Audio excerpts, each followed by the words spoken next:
Good afternoon, my dear ones. My name is Teresa, I'm 75 years old, and today I came here to tell you a story from my life that I kept to myself for a very long time. A story that changed everything. A story about a phone that rang every week on the same day, at the same time, and about the most painful secret a husband can hide from his wife. Before I begin, I'd like to ask a little favor from you all. If you can, please leave your like on this video, subscribe to the channel, and tell me in the comments where you're watching from. I love knowing that there are people from all across America and even from other countries following these stories. So go ahead, hit that notification bell, leave a like, and tell me, which city are you watching from? I read every single comment, you know? Now, let's get to it. This story begins back in 1972. I was 32 years old, had been married to Augustus for 10 years, and we lived in a small town in rural Missouri. A small town, one of those where everyone knows everyone, where we left our front doors unlocked, where children played in the streets until dark. You know how it was? It was a simple life, but it was a good life. Augustus was a traveling salesman. He worked with fabrics, traveled to other towns in the region, selling to stores and seamstresses. He was a hard-working, responsible man who never let us lack for anything at home. We weren't rich, but we never went without either. We had our own little house, small but well-kept, with 3 bedrooms, a living room, kitchen, and a backyard where I planted tomatoes, lettuce, and herbs. I was a housewife back then. Most married women were. We'd wake up early, make coffee, wash clothes by hand, iron with a coal iron, cook, clean, take care of the house. There were no washing machines, no modern conveniences like today. Everything was done by hand. But I loved it. I took pride in having a clean house, a well-cared-for husband, an organized routine. Augustus and I were happy. At least that's what I thought. We didn't have children.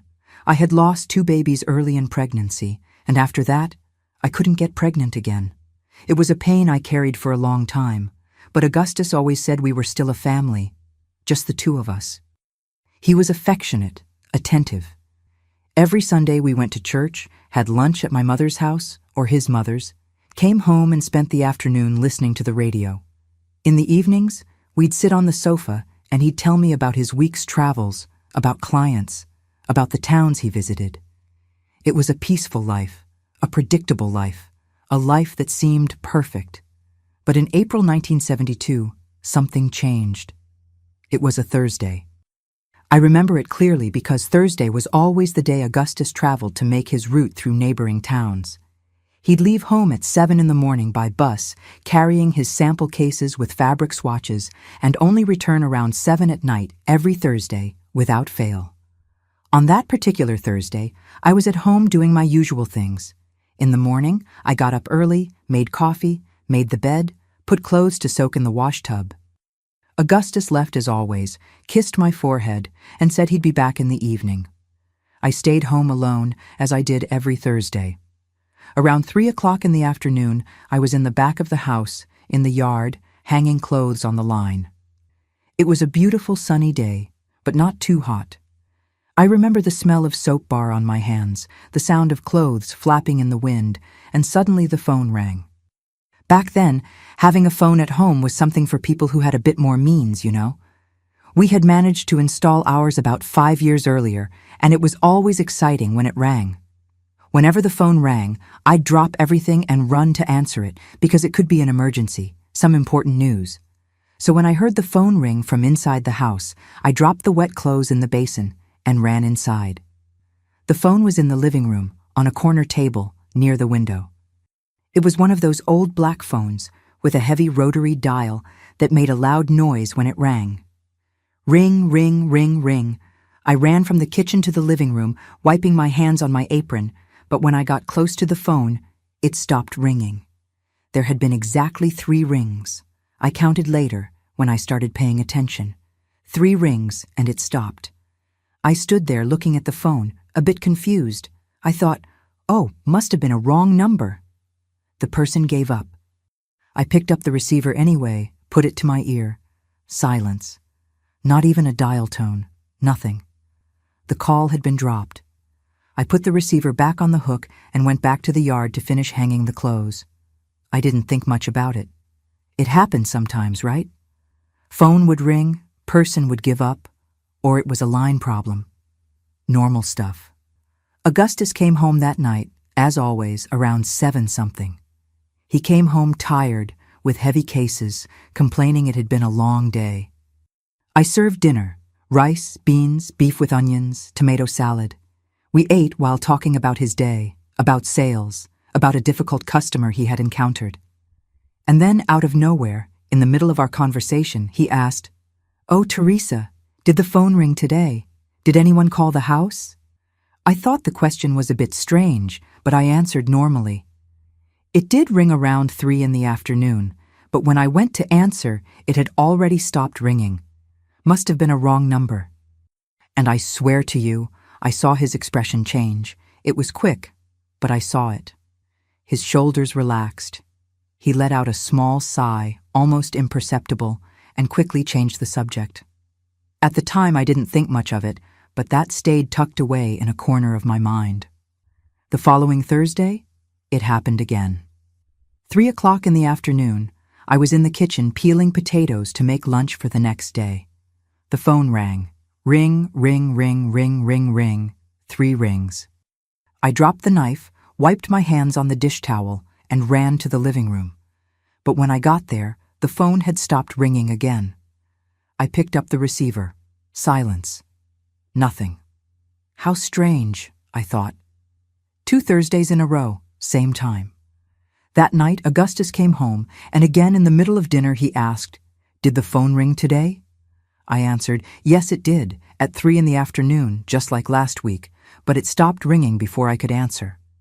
And again I saw it. He relaxed, became lighter, as if a weight had been lifted from his shoulders. I began to find this very strange. On the 3rd Thursday, I paid close attention. 3 o'clock in the afternoon arrived, and I was right near the living room, folding clean laundry on the sofa. I kept my eye on the wall clock, a round wall clock with big numbers that went tick-tock, 2:55, 2:58, 2:59. 3 o'clock sharp. The phone rang. Ring, ring, ring, 3 rings, and stopped.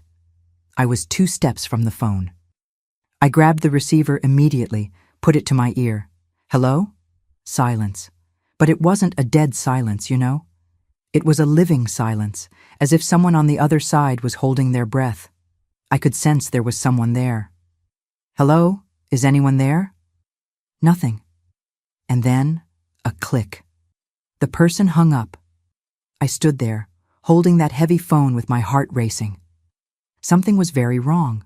This wasn't a coincidence, wasn't a line problem. It was intentional. Someone was calling my house every Thursday at the same time, letting it ring exactly 3 times, and hanging up on purpose. Why? That night, when Augustus came home, he asked the same question. Did the phone ring today? And this time I decided to answer differently. It rang and I answered. I saw him freeze. The forkful of food stopped halfway to his mouth. He looked at me with an expression I'd never seen before. It was fear. There was fear in his eyes. And who was it? He asked, trying to seem casual, but his voice came out shaky. Nobody. The person hung up on me as soon as I said hello. He took a deep breath, put his fork on his plate, ran his hand over his face. Must be a prank call, he said. There are a lot of kids with nothing better to do, just troublemakers. But I knew my husband, and I knew when he was lying. The weeks went by. Every Thursday, 3 o'clock in the afternoon, the phone would ring 3 times and stop, always, without fail, with a precision that was actually frightening. I tried everything. One Thursday, I sat in the living room from 2:30 in the afternoon, with the phone in front of me, just waiting. When it rang, I answered on the first ring. Hello? On the other side, I heard breathing, heavy breathing, nervous, and then a click. They hung up. Another Thursday, I tried calling back. Back then, some phone exchanges had a system where you could dial a code, I think it was 69, and call back the last number that had called you. I dialed, it rang and rang and rang, Nobody answered. I went to the phone company, talked to the operator, explained the situation. She said there was no way to trace calls like that it would have to be at the exact moment the phone rang, and even then it was complicated. She took down my complaint, said she'd check if there was a problem with the line, but nothing changed. Every Thursday, 3 o'clock in the afternoon, 3 rings and stop. This went on for 6 months. 6 whole months, 24 Thursdays in a row. And every Thursday night, Augustus would come home and ask, "Did the phone ring today?" And I'd see the relief on his face when I said I hadn't been able to answer. Why was he relieved? What didn't he want me to discover? I started paying attention to other details. On Thursday nights, when he came home, Augustus was always more tense than on other days. He had deeper, dark circles under his eyes, would drink a shot of whiskey before dinner, something he never did on other days of the week. He avoided looking directly into my eyes when we talked, and after dinner, he'd sit quietly, staring at nothing, lost in thoughts he didn't share with me. I tried to start conversations, ask if everything was okay, if something had happened at work, if he was worried about something. He always said everything was fine, that it was just tiredness from traveling, but I wasn't stupid. 10 years married, I knew that man, and I knew he was hiding something from me. The worst part was that I started imagining things. My mind began creating stories. Could he have a lover? Could it be that every Thursday when he said he was going to work, he was meeting another woman, and this woman was calling my house just to... What? To check if I was home, to provoke, to mark territory? The more I thought about it, the more obsessed I became.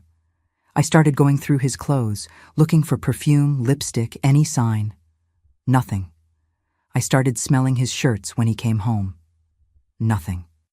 I checked his pants pockets, looking for little notes, phone numbers, nothing. But that phone kept ringing.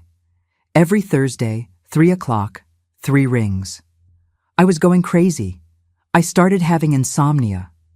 I'd lie awake at night thinking about it, creating theories, imagining scenarios. I lost 7 pounds in 2 months. My mother noticed, asked if I was sick. I lied, said I was having stomach problems. I didn't tell anyone. I didn't tell my mother, didn't tell my sister, didn't tell my friends. I was ashamed to admit that my perfect marriage might not be so perfect after all. Ashamed to be that woman, the betrayed woman, the deceived woman, the woman who didn't know what her own husband was doing. And Augustus continued his life normally. He'd leave every Thursday morning with his sample cases, come back at night, have dinner, sleep as if nothing was happening. Until one night I couldn't take it anymore. It was a Thursday, late October, 1972. The phone had rung in the afternoon, as always. I hadn't been able to answer. That night, Augustus came home, asked the usual question, I gave the usual answer, and he relaxed as always. We had dinner in silence, and after dinner, when he sat in his armchair in the living room to listen to the news on the radio, I sat on the sofa in front of him and said, Augustus, I need you to be honest with me. I need you to tell me what's happening. He looked at me surprised. What do you mean? What are you talking about? This phone that rings every Thursday. Do you know something about this? He went pale. I saw the color drain from his face. Teresa, I already told you, it must be a prank. Must be kids with nothing to do. Augustus, this isn't a prank. It's been 6 months. Every Thursday, same time, 3 rings. This isn't a coincidence. And you're different every Thursday night. You come home more tense, quieter. You drink whiskey, something you never do. And you always ask if the phone rang. Why do you ask that? What are you hiding from me? He looked away, ran his hand through his hair, stayed silent for what felt like an eternity. And then he said, Teresa, you're imagining things. You're getting paranoid about this phone. Nothing's happening. I only ask because you mentioned that the phone rings and nobody says anything, so I get curious, that's all. Nothing more. He was lying. I knew he was lying, but he wasn't going to tell me. No, I barely slept that night. I lay next to him, listening to him snore, thinking, planning. The next morning, when Augustus woke up, I was already up, coffee ready as always. He drank coffee, got dressed, grabbed his cases. It was Friday. He didn't travel on Fridays. He'd work at the company office in town. He kissed my forehead and left, and I made a decision. The following Thursday, I wasn't going to let that phone ring 3 times without an answer. No matter what it cost, I was going to find out who was on the other end of that line, and I was going to find out what my husband was hiding from me. The following week was the longest of my life. Each day dragged like it had 48 hours. I'd wake up, do my household chores, cook, clean, but my mind was always on that phone. On that Thursday that was coming, on those 3 o'clock in the afternoon. I had a plan, a simple plan, but one that made my heart race just thinking about it. On Tuesday, I went to my neighbor's house, Mrs. Patterson, an elderly widow who lived 3 houses down from mine. I made up some excuse, said I needed to go out Thursday afternoon to take care of some business at the courthouse, and asked if she could keep an eye on my house. She said yes, no problem at all, but I wasn't going out. That was just to have an excuse in case anyone asked why I had left the house. On Wednesday, I went to the town square where Mr. Cooper's newsstand was. I bought a small notebook, one of those with a hard blue cover, and a pen. At home, I wrote down everything that had happened up to that point, the dates, times, how many times the phone had rung, Augustus's reactions. I wanted to have everything documented in case I needed to prove something later. Thursday morning, I woke up before Augustus. I made strong coffee, the kind that keeps you alert. My stomach was in knots. I couldn't eat anything. I just drank the black coffee, no sugar. Augustus got up around 6:30, took a shower, got dressed, had coffee with me in the kitchen. He was quieter than usual. I noticed he was looking at me sideways, as if he was evaluating something. When he grabbed his cases to leave around 7 in the morning, he stopped at the door and looked at me intently. "Teresa, are you okay? You look strange."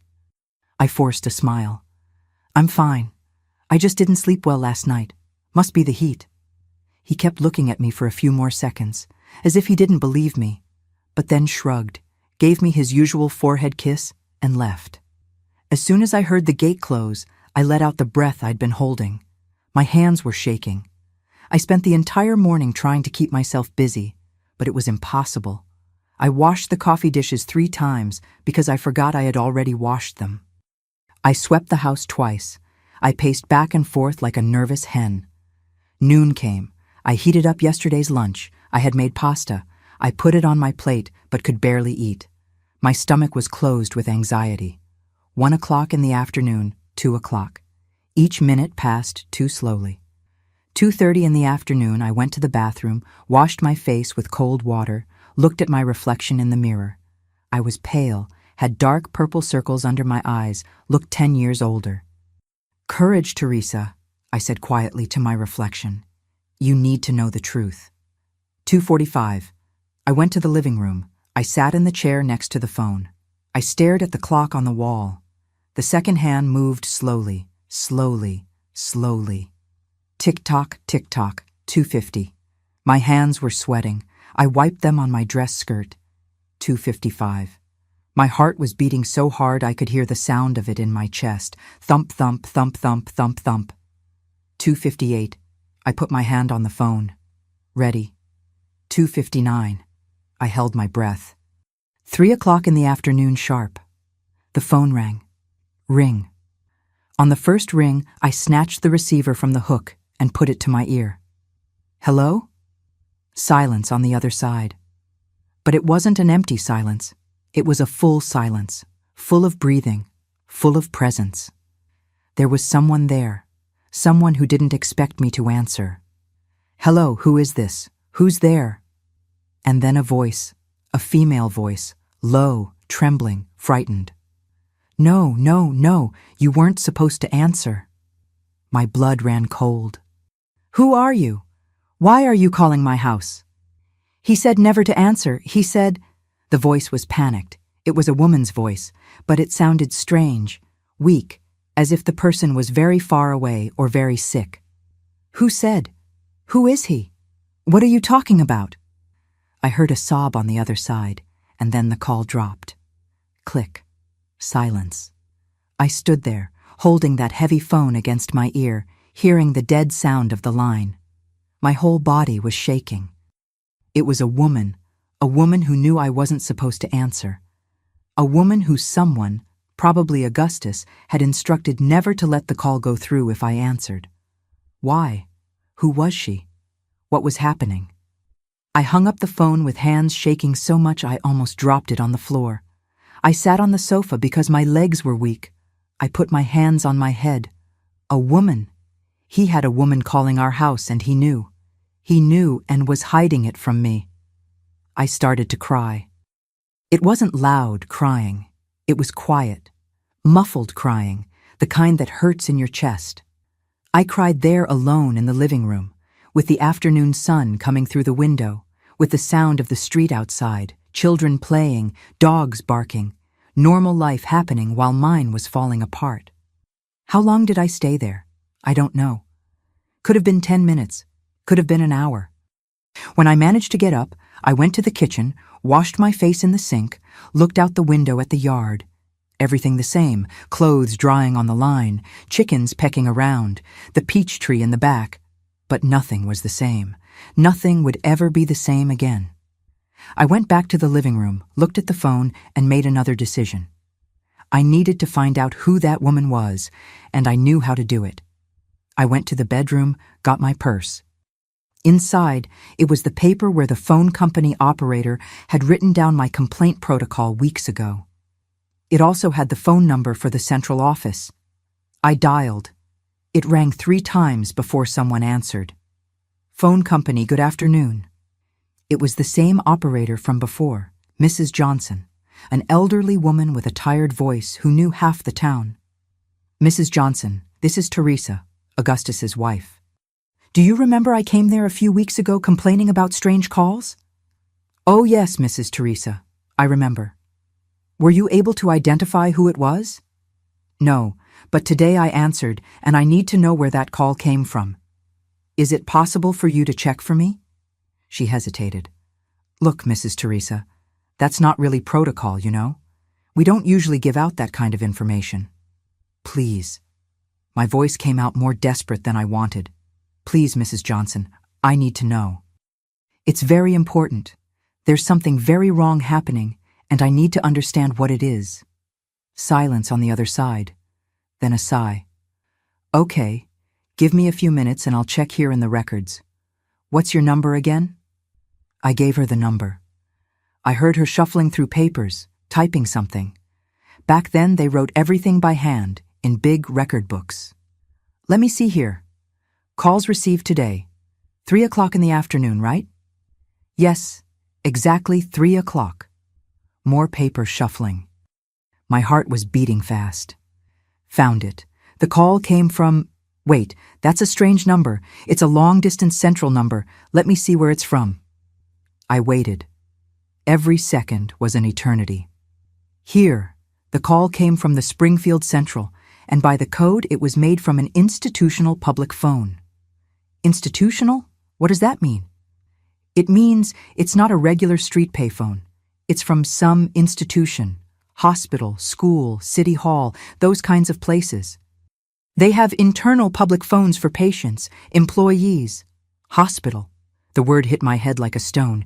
Can you tell me which institution exactly? No, I can't do that, Mrs. Teresa. We only have the central code. To find out exactly where, you'd have to go to Springfield and check at their central office. Sorry, that's the most I can do. No, that's fine. You've helped a lot. Thank you very much, Mrs. Johnson. I hung up. Springfield. Hospital. Augustus passed through Springfield every Thursday. He always said it was the last stop on his route before coming home. He'd be there from 2 to 5, more or less, visiting clients, or at least that's what he said. I went to the bedroom, opened the closet, got the shoebox where I kept money. It was money left over from the monthly shopping, some bills I saved here and there. I counted. I had $42. It wasn't much, but it was enough for what I needed. I looked at the clock. 4:30 in the afternoon. Augustus would be home around 7, as always. I had 2.5 hours. I put on a clean skirt, a blouse, pinned my hair in a bun, put on some face powder to disguise the paleness. I put on my good shoes, grabbed my purse, the money, and left the house. The town bus station was tiny, only had 2 platforms. I got there almost running. I went straight to the ticket window. "Do you have a bus to Springfield today?" The young man looked at his paper. "Yes, ma'am." "Leaves here in 20 minutes at 5 o'clock. Gets to Springfield around 7. 7 o'clock. Augustus would get home at the same time, but I wouldn't be there. How much is the ticket?" $12. I paid. I got the ticket. I sat on the station bench to wait. 20 minutes had never taken so long. When the bus arrived, I got on. It was an old bus, one of those with wooden seats that shook a lot. I sat by the window. The bus filled up. There were about 10 people total. People coming back from work, people going to visit relatives. At 5 o'clock sharp, the bus left. I watched through the window. The town got smaller and smaller. The dirt road, the farms on both sides, the sky starting to turn that orange color of late afternoon. I didn't know exactly what I was going to do when I got to Springfield. I didn't even know if I'd be able to find anything. But I had to try, had to understand. During the whole trip, I rehearsed in my head what I was going to say, how I was going to search, where to start. Hospital. The call had come from a hospital. How many hospitals were there in Springfield? 2? 3? The bus bumped along for more than 2 hours on that road. Some people got off in small towns along the way. Others got on. I stayed quiet, looking out the window, lost in my thoughts. When the bus entered Springfield, it was already getting dark. The city lights were turning on. It was a bigger city than mine, more bustling. There were stores still open, people on the street, cars passing. The bus stopped at the central station. I got off. I stood there on the sidewalk, a bit lost, not knowing where to go. There was a newsstand still open. I went over there. "Excuse me, sir. Could you tell me how many hospitals there are in the city?" The newsstand owner, a middle-aged man with a gray mustache, scratched his head. "Well, there's the Charity Hospital, which is the biggest. It's up the avenue there. There's St. Mary's, which is a bit farther out, and there's St. Peter's. But that one's different." "Different how?" He lowered his voice as if he was telling a secret. "It's the psychiatric hospital, you know, where they commit people with mental problems. It's kind of away from the city, towards the outskirts near the Rosewood exit. Psychiatric hospital." Something inside me tightened. An intuition, a bad feeling. And how do I get there? "You going to visit someone?" "I think visiting hours are already over. They're pretty strict about schedules. I just want to see the place, know where it is." He looked at me with a strange expression, but pointed. "Take that street there. Go straight to the end, turn left on the main avenue, and keep going for about 15 minutes on foot. It's a big building, kind of gray, has a high wall around it. You can't miss it." I thanked him. I started walking. Springfield at night was beautiful. It had big trees on the sidewalks, lit houses, sound of radios coming from the windows. But I wasn't paying attention to any of that. I just walked. 15 minutes later, I saw the building. It was exactly as the newsstand owner had described. Big, gray, a high wall around it with iron bars on the gate. There was a sign at the entrance, St. Peter's Psychiatric Hospital. I stood across the street, looking. It was a sad place. You could see some lit windows on the upper floor, bars on the windows. Everything very quiet, very closed. Why would a call have come from there? Because every Thursday at 3 in the afternoon, someone from that hospital was calling my house. I crossed the street. I got close to the gate. There was a guard in a small guardhouse on the side. I took a deep breath and went in. The guard saw me and stood up. "Good evening, ma'am. Can I help you?" "Good evening." "I came. I need to speak with someone." He looked at his watch. Look, visiting hours are already over. It's only tomorrow again, from 2 to 5 in the afternoon. No, it's not a visit. I just need to speak with someone from administration. It's important. He looked at me suspiciously. About what? I thought quickly. It's about a patient, Helena. I need to know if there's a patient here named Helena. I don't know where that name came from. It came out of my mouth without me thinking. But the moment I said it, I knew. I knew I had guessed right. The guard frowned. Ma'am, I can't give out information about patients. That's confidential. If you want to know about someone, you have to come at the right time and speak with administration. Please. My voice trembled. Please, it's very important. I just need to know if she's here. That's all.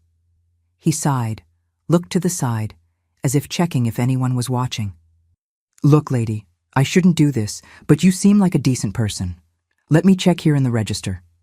He went back to the guardhouse, got a big folder, started flipping through it.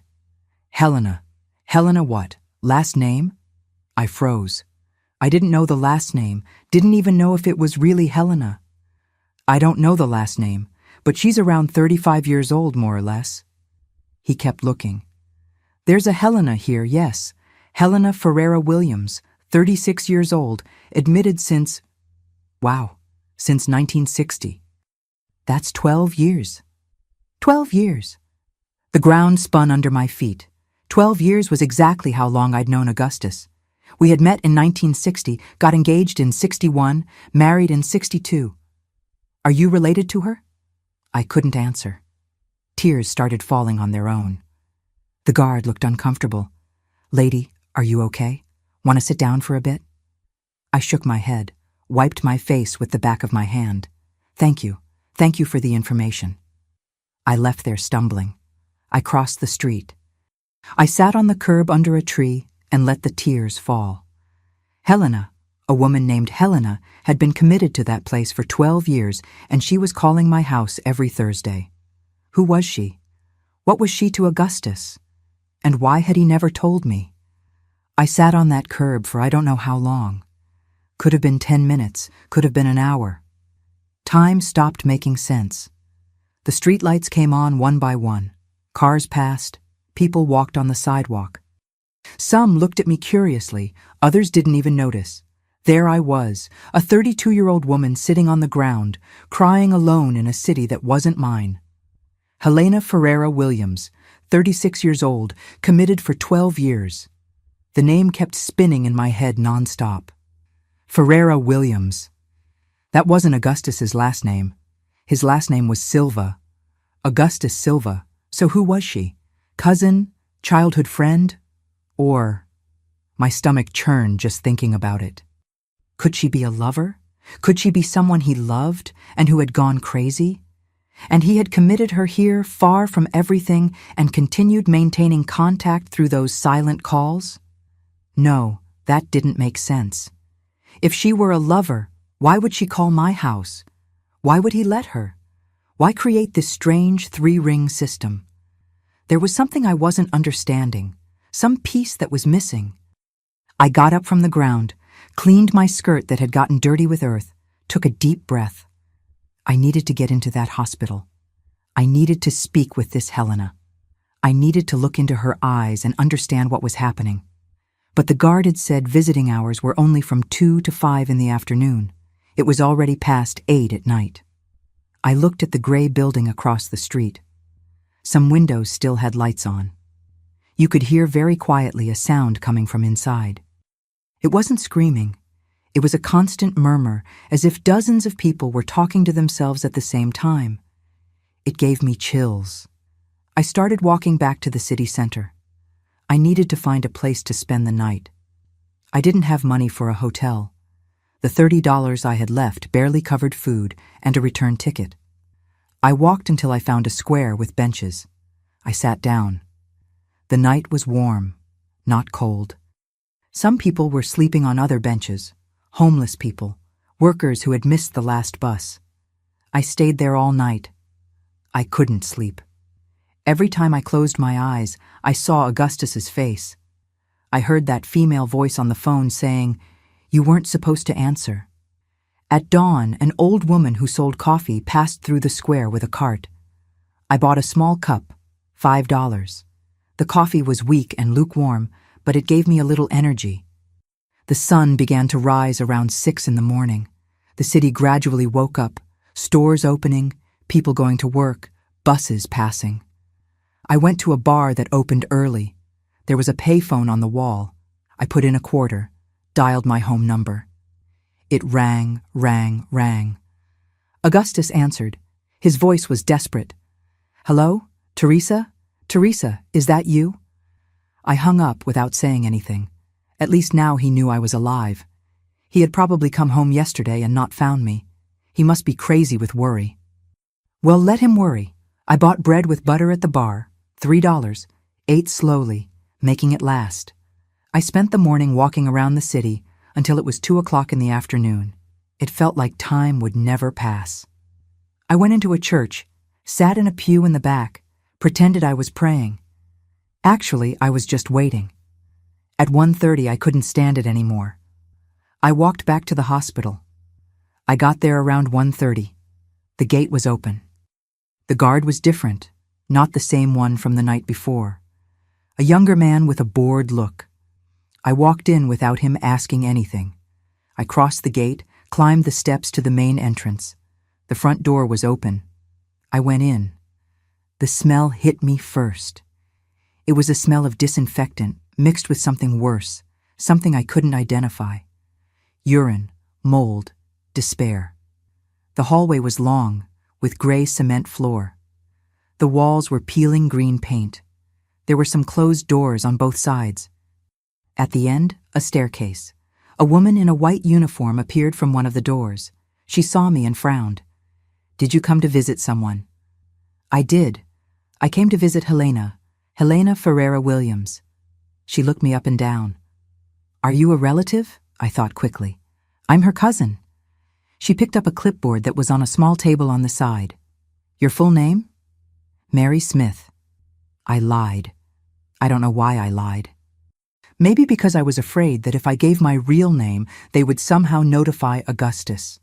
She wrote it down. "ID? I forgot it at home." She sighed, irritated. "You know you need to bring ID, right? Next time you won't be able to enter without ID." "Okay, sorry." She put the clipboard away. "Women's ward, 2nd floor. Go up those stairs at the end. Turn left. There'll be another nurse there who'll take you to her. Visiting hours end at 5 o'clock sharp. If you're late, you'll have to wait until next week." I thanked her. I went up the stairs. Each step felt like it weighed a ton. On the 2nd floor, the hallway was even worse. There were about 10 doors on each side, all with small glass windows. I could see figures moving inside.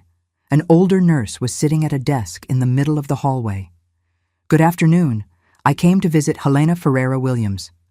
She got up without saying anything, grabbed a bunch of keys, walked to a door at the end of the hallway, unlocked it. 15 minutes. She opened the door. It was a small room, white walls, an iron bed, a barred window, a chair, and sitting on the bed, a woman. She was thin, very thin. Her face bones showed too much. Brown hair, short, somewhat tangled. Sunken eyes with dark purple circles, pale skin, as if she hadn't seen the sun for years. She wore a gray hospital gown. She was barefoot. Her feet were dirty. When she saw me, she didn't react. She just kept looking with an empty expression. The nurse closed the door behind me. I heard the key turn in the lock. I stood there near the door, not knowing what to do. "Helena?" She blinked, kept looking. "My name is Teresa. I need to talk with you." "Nothing." I approached slowly. I sat in the chair near the bed. Up close, she seemed even more fragile. She had purple marks on her arms, injection marks, restraint marks. "Helena, you called me yesterday at 3 o'clock in the afternoon. You called my house." For the first time, she reacted. Her eyes widened a little. Her breathing became faster. "You answered?" Her voice was hoarse, as if she didn't speak much. "I answered. And you said I wasn't supposed to answer. Why? Why do you call every Thursday?" She started rocking back and forth slowly.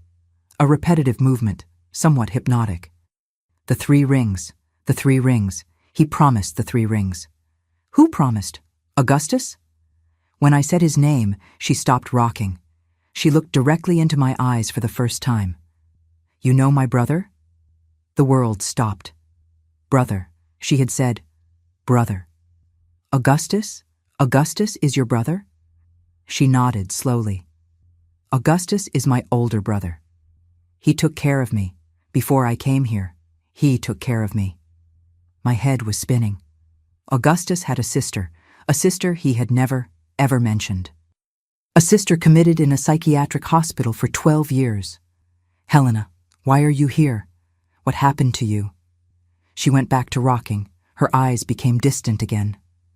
My head started making noise. I was 15. I heard voices, saw things nobody else saw. My mother got scared. My father got angry, said I was possessed, that I had demons. They took me to the priest. The priest threw holy water, but it didn't stop. It never stopped. She spoke as if she were reciting something she had repeated 1,000 times, as if it were a story she told herself so she wouldn't forget who she was. My father died, heart attack. My mother couldn't handle being alone with me. She was afraid. Everyone was afraid. My brother was 21 years old. He tried to help me, but the voices got louder.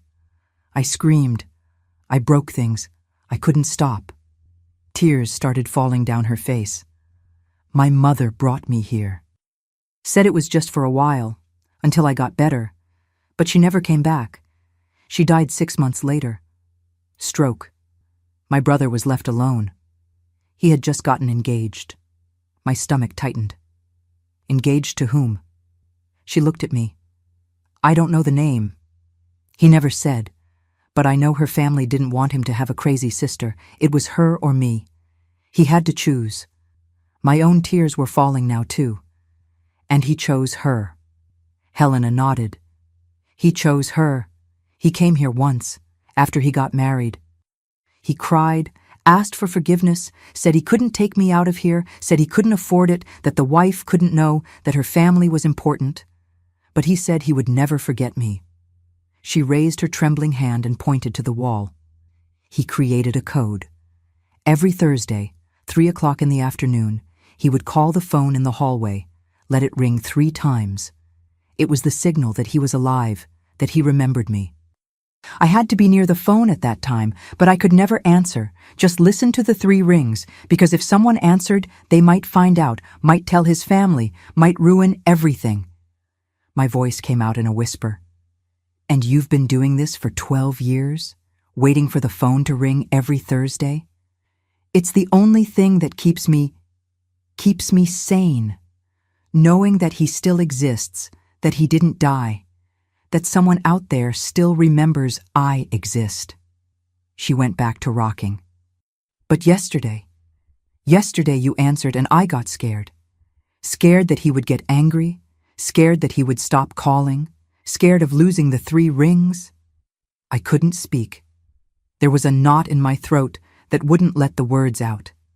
Augustus had abandoned his own sister, had chosen marriage, had chosen me, and had left her in this horrible place for 12 years and had hidden it from me. He had built an entire life lying. He had created this cruel 3-ring system to ease his conscience, but without doing anything real to help her. Helena, how is it here? How do they treat you? She looked at me with those deep, sad eyes. You want to know the truth? I nodded. It's hell. They drug us, injections every day. Medicine that makes us sluggish, slow. There are people tied to beds. There are people who scream all night. The shower is cold once a week. The food is flavorless mush. There was a woman who died last month, pneumonia. She spent 3 days screaming with fever. Nobody did anything. She pulled up the sleeve of her gown. There were bruises on her arms. When we get agitated, they give injections, sometimes tie us up. There's a room on the 1st floor, the isolation room. When someone gets really bad, they put them there. It's dark, cold. I've been there 4 times. I was crying openly now. Helena, how long has it been since you left this room? Years. Before, I could go to the yard 10 minutes a day, but I had a crisis. I tried to climb the wall. Since then, I stay here 24 hours a day. I only leave to shower and use the bathroom. I looked around, that tiny room, with nothing. Just a bed, a chair, a barred window where barely any light came in. This was the life of my husband's sister, and he knew. He knew and did nothing. Helena, do you have other visitors besides me? She shook her head. Nobody ever comes. Just you. You're the first person in how many years? 3, 4? I've lost count. I took her hand. It was cold and bony. I'm going to get you out of here. She looked at me as if I had spoken in Chinese. You can't. Nobody can get me out. Only family can sign for release, and my only family member is my brother. And he won't sign. He can't. The wife can't know. I am the wife. The silence that fell was deafening. Helena looked at me, really looked for the first time. She studied my face, my eyes, as if she were seeing an apparition. You're her? The woman he chose instead of me? I nodded, tears streaming. I didn't know, Helena. I swear, I didn't know anything. He never told me about you, never said he had a sister. I found out yesterday, when I answered the phone and you spoke. She started trembling. She pulled her hand from mine. You need to go away. If he finds out you came here, if he finds out you know, what will he do? Lock me up here too? The question came out more bitter than I intended. Helena shrank back on the bed. He made a choice. He always makes the right choice for him. He chose me until I was 15. Then he chose you. He'll choose again, and it won't be me or you. It'll always be him. It's him. There was so much truth in those words that it hurt physically. The door opened. The old nurse was there. 15 minutes are up. Just a little more, please. It's over, out. I got up from the chair. I looked at Helena one last time. I'll come back, I promise. She didn't answer, just went back to rocking, looking at the wall, at the invisible rings of a phone that only rang in her head. I left that room with my heart shattered. I went down the stairs, crossed the hallway, left the hospital. The afternoon sun was strong, hot. The world outside continued normal. Cars passed, birds sang, but nothing was normal. Nothing would ever be again. I took the bus back to my town. During the whole trip, I stared out the window, not really seeing anything. When I arrived, it was already night. I went straight home. Augustus was sitting in the living room with his head in his hands. When he saw me come in, he jumped from the chair. Teresa, thank God, where were you? I looked for you all day. I went to your mother's, went to your sister's, went to the neighbor's. I thought something had happened. I was about to call the police. I put my purse on the table, looked at him. I went to Springfield. He went white. You went? I went. I met your sister, Helena. He staggered, grabbed the wall so he wouldn't fall, and then, finally, after 12 years of lies, he collapsed. Augustus let himself slide down the wall until he was sitting on the floor. He covered his face with his hands and began to sob. They were loud, desperate sobs from someone who had held something too heavy for too long and finally let it drop to the ground. His whole body shook. I stood there looking at this man I had shared a bed with for 10 years. This man I thought I knew, crying like a child on the floor of our living room. I didn't feel pity. No, immediately I felt. It was anger, an anger that rose from my stomach and burned my throat. Get up and tell me everything from the beginning. He continued crying for a few more minutes, then wiped his face with the back of his hand, dragged himself to the sofa, sat down. He was hunched over, looking at the floor, with his elbows resting on his knees. I sat in the armchair in front of him, far away. I didn't want to be close. Talk. He took a deep breath. His voice came out hoarse, broken. Helena, she's 4 years younger than me. When we were children, we were very close. I took care of her, protected her at school. We played together. I taught her to ride a bike, to climb trees. She was the best part of my childhood. He ran his hand through his hair, pulling hard, as if he wanted to tear it out. When she turned 15, something changed. She started hearing things, seeing things. She'd wake up in the middle of the night screaming. She said there were people in her room, but there was nobody there. She'd spend hours talking to herself. My mother was terrified. My father thought it was nonsense. He'd hit her when she started screaming. He said she was possessed. His voice got lower. We took her to the town doctor. He said it was a mental thing, that there was no cure, that she needed to be committed before she hurt herself or others. My mother didn't want to believe it. We took her to a priest. The priest did an exorcism, threw holy water, prayed for hours. It didn't help at all. Helena only got worse. He looked at me for the first time. His eyes were red, swollen. Then my father died, heart attack. It was sudden, from 1 hour to the next. I was 20 years old. I had to take over everything, supporting the house, caring for my mother, caring for Helena. But Helena was impossible. She had violent crises, broke things, hurt herself. Once she took a knife and kept cutting her arm, saying she needed to get the insects out from under her skin. He started crying again. My mother couldn't take it. She cried all day, couldn't sleep at night, afraid Helena would do something. And one day she told me, "Either you commit your sister, or I'll kill myself." She said this looking straight into my eyes, and I knew she was serious. "So you committed her?" I committed her. I took her to the hospital in Springfield. She begged me not to leave her there. She grabbed onto me, screaming that she would get better, that she would stop hearing the voices, but I left her. I signed the papers and left there while she screamed my name. He hunched over even more, his head almost to his knees. 6 months later, my mother had a stroke. She died in the hospital and I was left alone. 21 years old, alone in the world, carrying the guilt of having abandoned my sister. "But you weren't alone. You were engaged to me." He nodded. "I was. We had been dating for 2 years. You were everything I wanted. Beautiful, educated, from a good family. Your parents liked me. Your mother said I was a good catch, hard-working, responsible. Everything was going well until your family found out about Helena. Your mother found out. I don't know how. I think someone from my old family mentioned something. She came to me one day, called me to talk, and said in so many words, 'My daughter is not going to marry a man who has a crazy sister committed. This is a bloodstain. This passes to children. Either you forget this sister exists, or there's no wedding.'" He wiped his face again. I tried to argue. I said Helena was being treated, that she would get better, that one day she could get out. Your mother laughed in my face.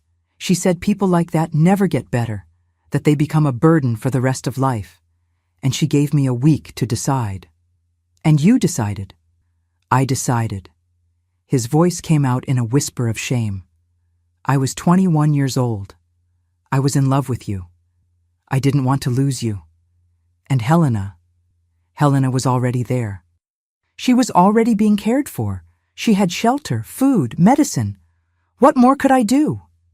The anger I felt increased. "What more could you do? You could have chosen your sister. You could have broken up with me. You could have been honest." I know, but I was a coward. I was selfish. I wanted both things, you and a clear conscience. So I created that stupid 3-ring system. He looked at me with an expression of desperation. I went to visit her once before we got married. I told her everything. I said I was going to get married, but that I would never forget her. I promised I would send money every month to the hospital. I promised I would call every week to see if she was okay. And I created that code. Every Thursday, 3 in the afternoon, I would call and let it ring 3 times for her to know I was alive, for her to know someone still remembered her. "And you did this for 12 years. I did. Every Thursday without fail. Every week when I went to Springfield to make my route, I would pass in front of the hospital. I never went in, but I passed by, and at 3 o'clock sharp I would go to a payphone and call 3 rings, hang up, and continue my life as if nothing had happened. He looked at me with pleading eyes. But I sent money, Teresa. Every month I would separate part of what I earned and send to the hospital, to pay for her stay, medicines, things she needed. I never completely abandoned her. Money? The word came out with contempt. You sent money as if that compensated, as if that erased the fact that you let your own sister rot in an asylum for 12 years so you could maintain your perfect marriage, your perfect life, your perfect lie. I know there's no excuse. I know I was horrible, but I didn't know what to do. I was trapped. If I told you, your family would make you break up with me. If I took her out of there, your family would find out. I was trapped. You were trapped? I got up from the armchair, shaking with rage. Helena, who was trapped in a 3-meter room for 12 years, drugged, beaten, alone, and you had the audacity to feel trapped. He lowered his head. You're right. Sorry. Sorry isn't even the right word. There's no right word for what I did. I stood there looking at him. This man I thought I knew. This man who slept next to me every night. This man who kissed me, who hugged me, who said he loved me. How many times had he told me he loved me while carrying this secret? How many times had he smiled at me while his sister was wasting away behind bars? You deceived me. For 10 years. You deceived me, lived with me, built a life with me, all based on a lie. It wasn't all a lie. My love for you was always true, always real. Love isn't real when it's built on top of secrets and betrayal. Love isn't real when you choose it over another person. He got up from the sofa, tried to approach. I stepped back. Don't touch me. Teresa, please, give me a chance to fix this. Let me fix it. How are you going to fix 12 years? How are you going to give back the time she lost? How are you going to erase the suffering she went through? He didn't answer, because there was no answer. I sat back in the armchair. I took a deep breath. I needed to think. I needed to decide what to do now. Helena told me what it's like in there. She told me about the injections, the restraints, the isolation. She told me about the woman who died last month of pneumonia because nobody took care of her. Augustus covered his face with his hands again. I'm going to get her out of there. He looked at me scared. What? You heard me. I'm going to get Helena out of that place. Teresa, you can't. My family, your family. I don't care about family. I care about what's right, and leaving that woman there is wrong. But where will she stay? How will you take care of her? She needs treatment, medicine, supervision. She's going to stay here in this house with me. The silence that fell was heavy. Are you serious? Completely. I'm going to arrange her release. I'm going to bring her here. I'm going to take care of her. He shook his head in disbelief. Your family won't allow it. Your mother will. My mother doesn't run my life. Nobody does. I decide. And I've decided. And me? Will you forgive me? I looked at him. This man who had been my husband. This man I had loved. Forgive? I don't know. Maybe someday. But forget? Never. And trust you again? That's not happening either. He started crying again. So that's it. It's over. You're going to ask for a divorce. The word divorce back then was almost unspeakable. A divorced woman was a marked woman, a woman rejected by society. I don't know yet. I need to think. But one thing I know. I can't look at you the same way anymore. I can't sleep next to you knowing what you did. I can't pretend we're a happy couple when our happiness was bought with her suffering. I got up. Tonight you're sleeping in the living room. Tomorrow I'm going to start arranging the papers for Helena's release, and you're going to sign everything that needs to be signed. Without complaining, without questioning. It's the least you can do. He nodded, defeated. I went to the bedroom, closed the door, put a chair against it. I didn't want him to come in during the night. I lay in bed, that bed where I had slept with him for 10 years, and cried. I cried for Helena. I cried for me. I cried for the marriage that was over. I cried for the innocence I had lost. But in the middle of the tears, I made a decision. I was going to fix this. I was going to do what Augustus didn't have the courage to do. I was going to save Helena, even if it meant destroying my own life in the process. The next morning, I woke up early. Augustus was on the sofa, still sleeping. He had a thin blanket over him. He must have gotten it during the night. I made coffee. I drank alone in the kitchen. When he woke up and came to the kitchen, I put a cup in front of him, without saying anything. He drank in silence. Today you're coming with me to Springfield. We're going to talk to the hospital administration. He nodded. We took the 8 o'clock bus, a 2.5-hour trip in uncomfortable silence. I sat by the window, away from him. When we arrived at the hospital, it was almost 11 in the morning. We went straight to administration, a small room on the ground floor with a desk full of papers and a lady with thick glasses sitting behind it. Good morning. We came to request the discharge of patient Helena Ferreira Williams. The lady looked at us over her glasses. Discharge? Are you family? He is. I pointed to Augustus. He's her brother, the only living family member. She picked up a folder, started flipping through it. Helena Ferreira Williams, committed since 1960.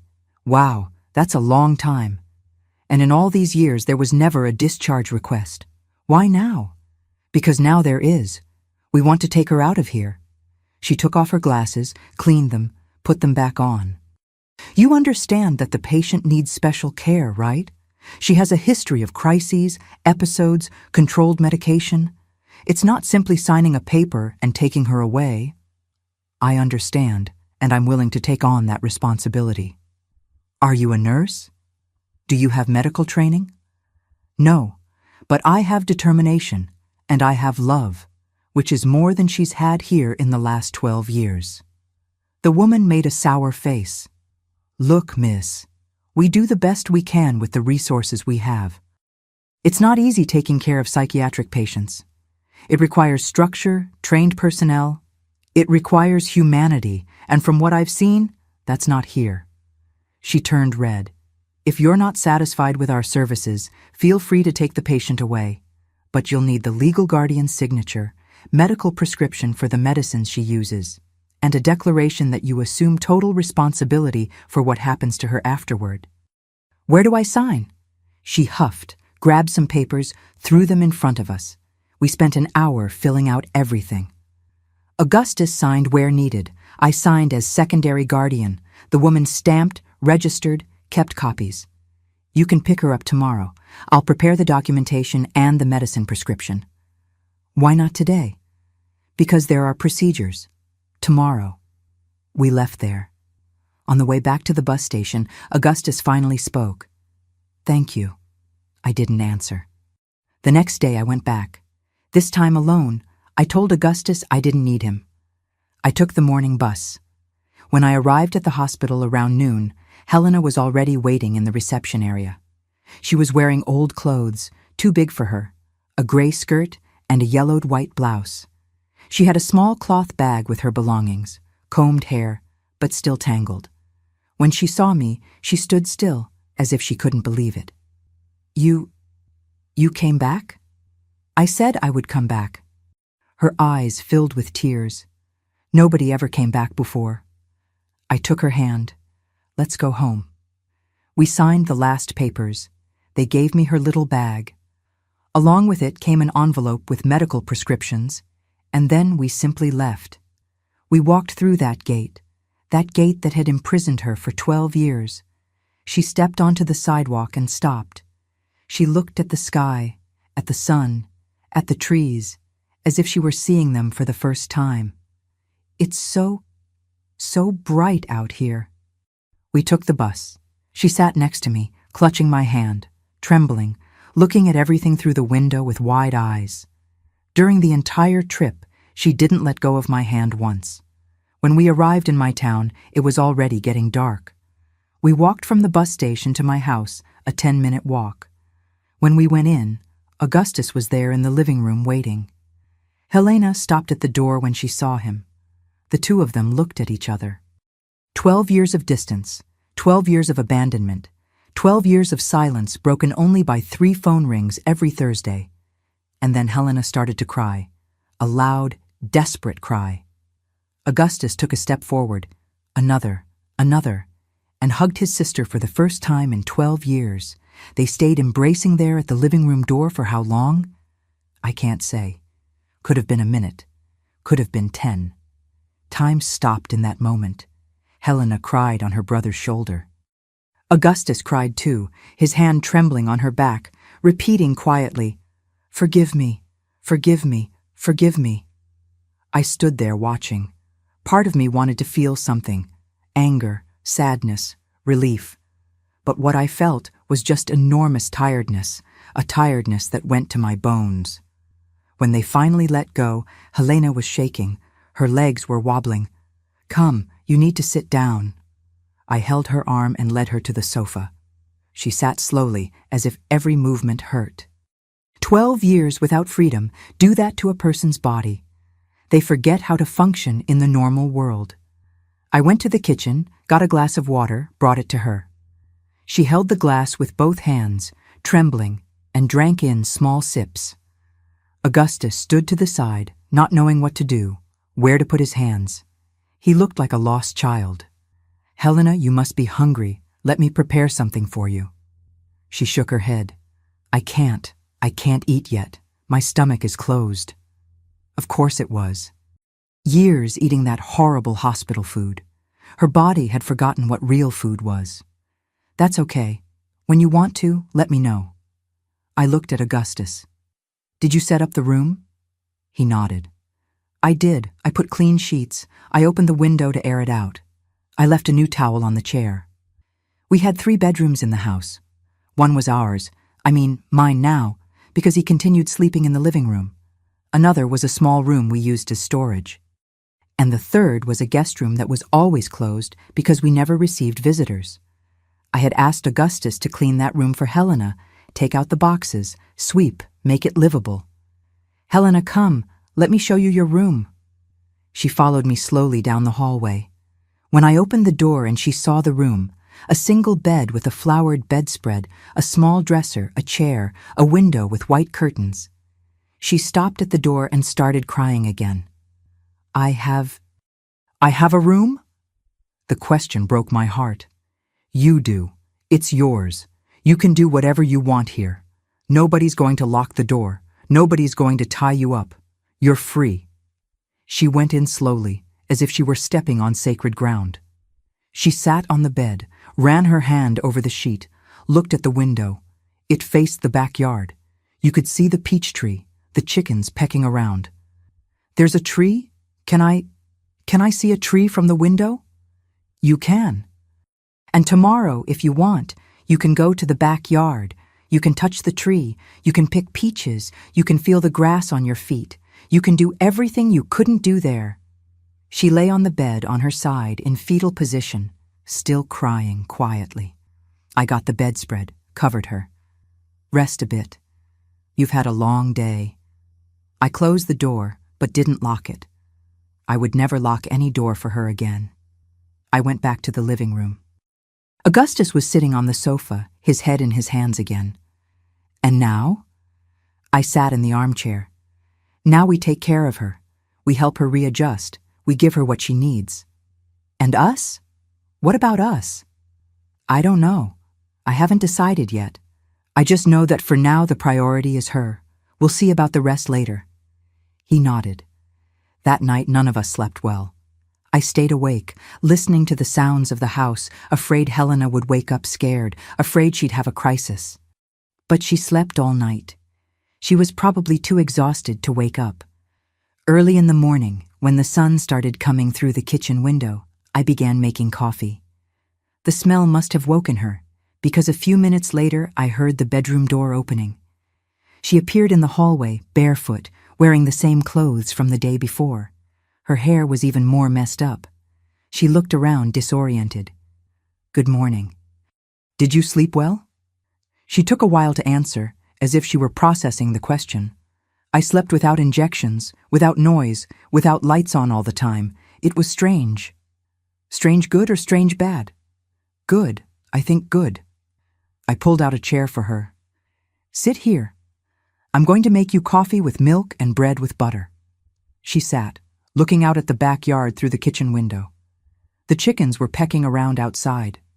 The sun was hitting the leaves of the peach tree. I put in front of her a cup of very light coffee with milk, warm and fresh bread with butter that I had gone to get at the bakery early. She looked at the bread as if it were gold. Bread, real bread. Real bread. Eat slowly. Your stomach needs to get used to it again. She took the bread with both hands, bit a small piece, chewed slowly, closed her eyes. Tears started flowing. I had forgotten. I had forgotten the taste. I stayed there next to her while she ate. It took almost half an hour to finish that small piece of bread, but she finished it and drank the coffee too in tiny sips. The first days were difficult. Helena would wake up in the middle of the night screaming, thinking she was still at the hospital. I'd run to her room, turn on the light, hold her hand and repeat, "You're home. You're safe. Nobody's going to hurt you." She had difficulty with simple things. She didn't know how to use the shower properly. At the hospital, it was that collective bath, quick, cold. When I showed her how to adjust the water temperature, she stayed under the warm shower for 40 minutes, just feeling the water fall. She was afraid to leave the backyard. When I suggested we go for a walk in the town square, she panicked. She said there were too many people, too much noise, that she couldn't breathe. We went back home running. At night, she couldn't sleep in the dark. I had to leave a dim light on in the hallway, with her bedroom door slightly open. The medicines she took were strong, 3 different types, 3 times a day. They made her kind of spacey, slow. I started researching, talked to the town doctor, showed him the prescriptions. He frowned, said it was a very high dosage, that with adequate monitoring, maybe we could reduce it. I started taking Helena to appointments with him every week. Slowly, very slowly, he reduced the medication and she literally began to wake up. Her eyes became more alive, her responses quicker, her body less limp. My mother found out, of course. News in a small town spreads like fire in dry grass. She showed up at my house 2 weeks later, furious. "Teresa, what do you think you're doing? You brought that woman to your house? That woman has a name. It's Helena, and she's Augustus's sister. I don't care what she is. You can't have a crazy person living here. What will the neighborhood think? What will the family say?" I don't care about the neighborhood, and if the family has a problem, the problem is theirs, not mine. My mother turned purple with rage. "You're going to regret this. This woman is going to give you trouble. She's going to embarrass you. She's going to ruin your reputation." Then let it be ruined. I'd rather have a ruined reputation and a clean conscience than the opposite. She left, slamming the door. She didn't speak to me for 2 months. My sister also distanced herself. The neighbors started gossiping. Some stopped greeting me on the street, others made faces when they saw Helena in the backyard. But I didn't care. For the first time in my life, I was doing something that really mattered. Something bigger than appearances, bigger than what others would think. As the weeks passed, Helena improved. She started talking more, smiling occasionally, helping with household chores. She washed dishes, swept the floor, watered the plants. I discovered she liked sewing. Before being committed, she did crochet. I bought thread and needles for her. At first, her hands trembled too much. She couldn't do it. But she practiced, until one day she showed me a perfect little square of crochet, all proud. I remembered. My fingers remembered. I started ordering crochet work for her to do, doilies, napkins, table runners. I sold them to some acquaintances, gave her the money. It wasn't much, but it was hers. The first money she had earned in 12 years. Augustus tried to help. He talked with Helena every night when he came home from work. He asked how her day had been. He brought little presents, a candy, an old magazine, a flower he had found on the way. But the relationship between the two of us remained cold. We barely spoke. He slept in the living room, I slept in my bedroom. We were two strangers sharing the same roof. Until one night, 3 months after Helena had arrived, he asked to talk to me. Helena had already gone to sleep. I was in the kitchen washing the dinner dishes. He appeared at the door. "Teresa, I need to talk to you." I dried my hands on the towel, turned to him. "Talk. I know I ruined everything. I know you haven't forgiven me. I know maybe you never will. But I need you to know that I regret it every day, every hour. I look at Helena. I see her improving. I see her smiling. And I think about the 12 years I stole from her, and I hate myself for it." He had tears in his eyes. "You did what I never had the courage to do. You chose what was right even when it was difficult, even when everyone criticized you, even when your own family rejected you. And I can only admire you for it and hate myself even more for being such a coward." I stayed silent for a while, then said, "You know what I learned these 3 months?" He shook his head. "I learned that love isn't that romantic feeling we see in movies. Love isn't flowers and poems and promises. Love is choice. It's waking up every day and choosing to do right by the person. Even when it's difficult, even when it's tiring, even when nobody applauds you for it." I looked into his eyes. "For 10 years, you told me you loved me. But real love doesn't hide. Real love doesn't lie. Real love doesn't sacrifice one person to benefit another. So no, Augustus, you didn't love me. You liked me. You wanted to be with me. But loving is something else." He lowered his head. "And you? Do you love me?" I took a deep breath. I loved the past. The man I loved doesn't exist because the man I loved never really existed. It was an illusion, a lie we both built. I built the perfect husband in my head, and you let me because it was convenient. So it's over. Is that it?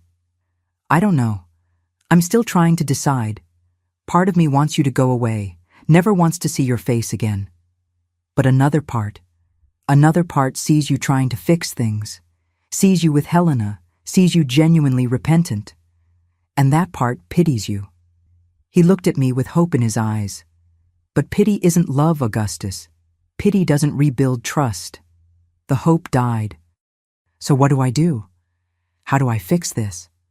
I don't know if you can fix it. Some things, when they break, don't glue back together. But if you want to try, stop doing it for me. Stop doing it out of guilt. Do it for you. Do it because it's right. Be the man you should have been 12 years ago. Not for me, for you. He stood there for a while longer, then nodded and left the kitchen. The months kept passing. Helena continued improving. 6 months after leaving the hospital, she could go out on the street without having panic attacks. She went with me to the market, to church, to the square. People still looked, still whispered, but she learned to ignore it. And so did I. A year later, she met Mr. Vincent, a widower in his early 50s who had a small tailoring shop on Market Street. He ordered some crochet doilies, came to pick them up at my house, saw Helena, talked with her, started showing up more often, always with some excuse. He needed more crochet. He came to return a plate, came to ask for a recipe. Until one day he gathered courage and invited her for ice cream in the square. She was terrified, asked me to come along. I did. I sat at a table across, far but close enough for her to feel safe. I saw them talking. I saw him making her laugh. I saw her for the first time in so long looking normal, looking like a woman in her 30s having ice cream with a suitor. Not a former mental patient. Not a crazy woman. Just a woman. 2 years after Helena left the hospital, she married Vincent. It was a small, simple wedding at the town church. She wore a white dress we bought at a second-hand store and that she herself altered. She looked beautiful. I was the maid of honor. Augustus was the best man. At the simple reception at Vincent's house, Helena pulled me aside. I'll never be able to thank you enough. You don't need to thank me. I do. You saved me. You gave me back my life. You showed me I wasn't a monster, that I deserved to be loved, that I deserved to be happy. She hugged me. You're the sister I never had. And crying, I said, and you're the best thing that ever happened in my life. Because it was true. Helena had taught me more about love, about courage, about choosing what's right than any other person. Augustus and I, we never went back to what we were. We tried for a while, but the crack was too deep. 5 years after Helena left the hospital, we separated. It was amicable, without fighting, without yelling. We simply recognized that some things can't be fixed. He went to live in another city. He continued sending money. He continued visiting Helena every Thursday, no longer by phone, but in person. He became a real brother to her. Better late than never. I stayed in the house alone, but not lonely. Helena and Vincent lived nearby. We had lunch together every Sunday. She had 2 children, a boy and a girl. She made me godmother to both. My mother, years later, before dying, asked me for forgiveness. She said I had done the right thing, that she had been afraid of what was different, but that she had seen, over time, that Helena was just a person who needed help and that I had been brave. Today, at 75 years old, I look back and think, that phone ringing 3 times every Thursday was the worst and best thing that ever happened to me. Worst, because it destroyed my marriage, destroyed my illusions, showed me that the man I loved wasn't who I thought he was. But best, because it showed me who I really was.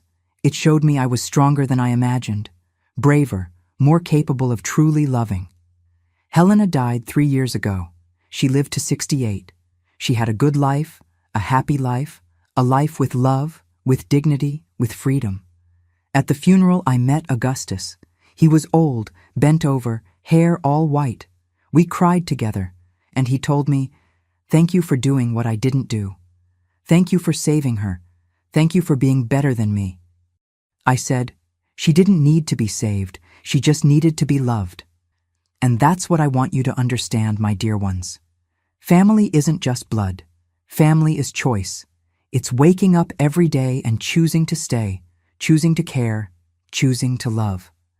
That phone gave me chills when I answered it, but it warmed me in a way I never imagined.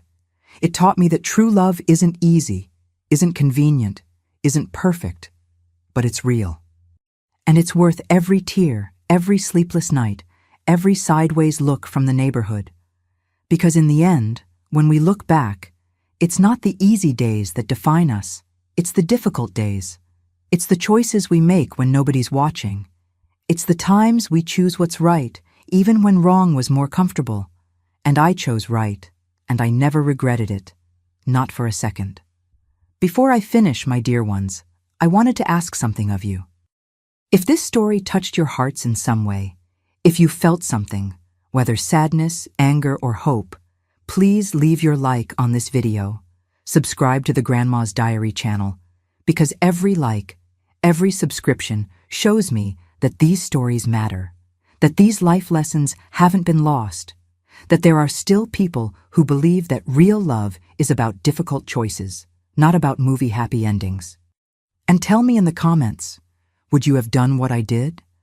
Would you have had the courage to choose what was right, even if it meant losing everything? Or have you been through a similar situation in your own lives? I read every comment, every single one.